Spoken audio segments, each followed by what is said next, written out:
Hey everybody, it's Pixel, and today I'm going to be making homemade egg drop soup. Now I'm not sure how authentic or unauthentic this is going to be, but, I picked out one that sounded good, and here we go.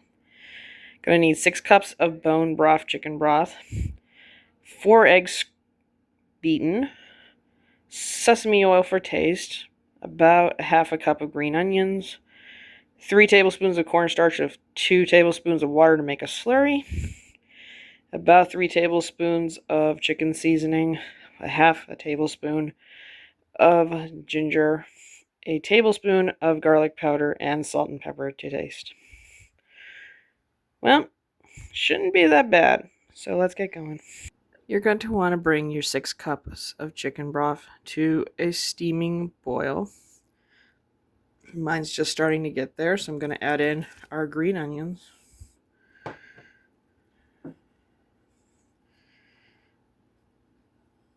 And the spices. This can get stirred together. And I'll be back once it's boiling again. When the soup reaches another rolling boil, we are going to be taking our slurry and mixing it in and bringing it back to another boil. Okay, the next part's a little delicate, but I am confident we can do it. Going to start slowly pouring our egg in a medium to thin stream once the soup is back to a boil.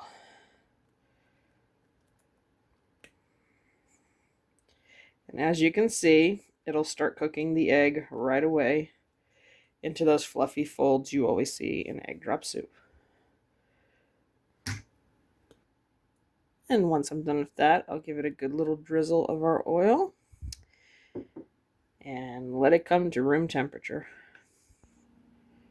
Right, best time's here. I'm going to try some out. Get a good little spoonful of it, and let's try. Well, I've looked for this a long time, trying to make egg drop soup, but not only did the eggs turn out perfect in it, but it tastes pretty much like every other restaurant I've had with it. Meaning, I succeeded. I finally made one that tastes exactly how I like. I think there's a tiny bit less salt flavor, but that's probably good. But I do like it. The consistency is perfect. Turned out nice. The flavor is there. Me personally would take out a little bit of the sesame oil, but that was probably me having a heavy hand on it, so just keep an eye on that if you don't like the taste of sesame oil as much. So, if you have any thoughts, have made it before, think I did it wrong, think I did it right, you know what to do. Leave me a like, leave me a comment, and I will see you in our next video.